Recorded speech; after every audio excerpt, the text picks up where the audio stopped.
ya di jalan-jalan itu masih banyak yang kotor, sampah-sampah itu masih berkeliaran di jalan itu masih banyak, pinggir-pinggir jalan gitu masih banyak. Jadi masih belum itu terlalu bersih lah Kota Malang, masih banyak sampah-sampah keliaran di jalan-jalan. Ibu Sulayati menjadi saksi masih mudahnya menemukan sampah di jalanan Kota Malang. Sampah yang dihasilkan warga tak semuanya tertampung di tempat pembuangan akhir atau TPA yang tersedia. Diperkirakan ada sekitar 15 ton sampah yang tidak terkelola setiap harinya. Di tempat perbelanjaan, pemerintah kota berupaya mengurangi sampah lewat program kantong plastik berbayar sejak tahun 2016. Namun, tetap saja tak sedikit sampah plastik yang berakhir di sungai. Hasil penelitian Ecological Observation and Wetlands Conservation atau Ekoton bahkan menemukan tingkat pencemaran mikroplastik di Sungai Brantas, Kota Malang yang memburuk. Di sekitaran bantaran sungai, sampah plastik memang mendominasi. Namun selain plastik, sampah lainnya yang mudah ditemukan adalah kardus dan kertas. Padahal jika diolah lebih lanjut, sampah campuran ini masih punya nilai ekonomis yang hasilnya bisa membantu keluarga kurang mampu seperti Ibu Sulayati. Nah, ya memang ada kan jarak-jarak. Kalau orang nggak punya itu ya gimana sih, kalau tarik makan kan sulit. Kalau nggak kerja ya nggak mungkin bisa.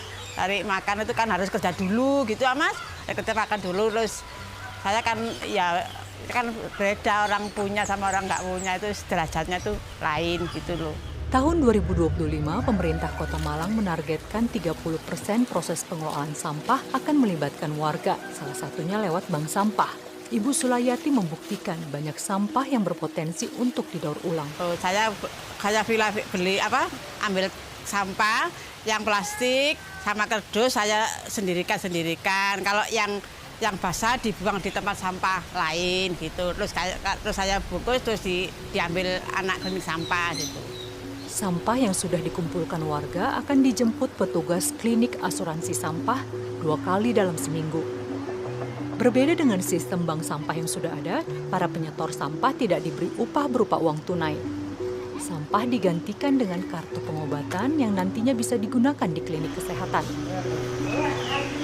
Sampah yang sudah dipilah warga biasanya diberi harga sekitar Rp10.000. Nominal inilah yang nantinya dipakai sebagai premi asuransi untuk berobat. Ya kalau saya kan kalau buat bayar itu kan nggak mampu. Saya kan cuma ibu rumah tangga. Makanya saya ikut klinik sampah supaya bisa berobat. Menukar sampah dengan biaya berobat, inovasi ini pertama kali memang digagas di Malang. Inisiator sistem pembayaran layanan kesehatan dengan barter sampah adalah Dr. Gamal Albin Said. Ini yang saya cek nih Bu. Terus Ibu ada keluhan lain enggak? Ini lo lambung sering. Lambung juga sering ini ya, masih apa nyeri-nyeri gitu? Lambung iya. Kayak panas. Punya riwayat mah enggak sih Bu? Punya. Iya. Sejak digagas tahun 2013 silam, jumlah anggota klinik dengan premi sampah ini sudah mencapai sekitar 1.400 orang.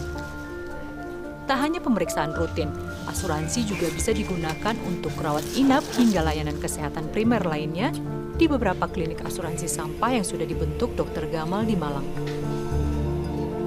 I think a garbage is the best solution because almost every day, every house, every person they have garbage. So all citizens can join our program.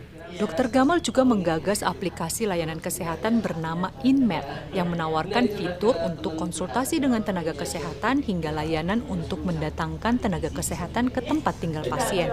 Inovasi ini berawal dari keprihatinannya terhadap seorang pemulung yang berpenghasilan Rp10.000 per hari yang tidak sanggup membawa anaknya berobat. Padahal sampah punya potensi. Di Indonesia saja hanya 9% dari plastik yang diproduksi sejak 1950 yang didaur ulang. Sementara di Malang, tahun 2019 tercatat setidaknya ada sekitar 664 ton sampah yang diproduksi warga setiap harinya.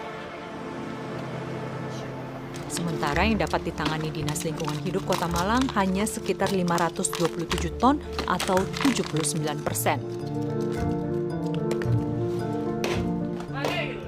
Tak hanya menjaga kebersihan kota, sistem klinik premi sampah gagasan alumnus Universitas Brawijaya itu sebenarnya juga menjadi ide bisnis berbasis social entrepreneur yang inspiratif.